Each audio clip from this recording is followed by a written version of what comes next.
এই যে ব্যাপক এরিয়া দেখা যাচ্ছে, এইটা হলো সেই আরাফাতের ময়দান।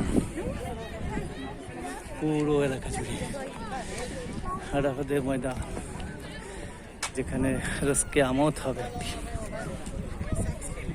কিয়ামতের মাঠ। আর আমার পিছনে হযরত মুহাম্মদ সাল্লাল্লাহু আলাইহি ওয়াসাল্লাম বিদায় হজের যে ভাষণ দিয়েছিল, সে পাহাড়ের চূড়া, স্তম্ভ পিলার, এখানে হযরত মুহাম্মদ সাল্লাল্লাহু আলাইহি ওয়াসাল্লাম বিদায় হজের ভাষণ দিয়েছিল। আর এর পিছনে একটি বড় পাহাড়। আমি দেন একটা শুভ তুলনা করতে।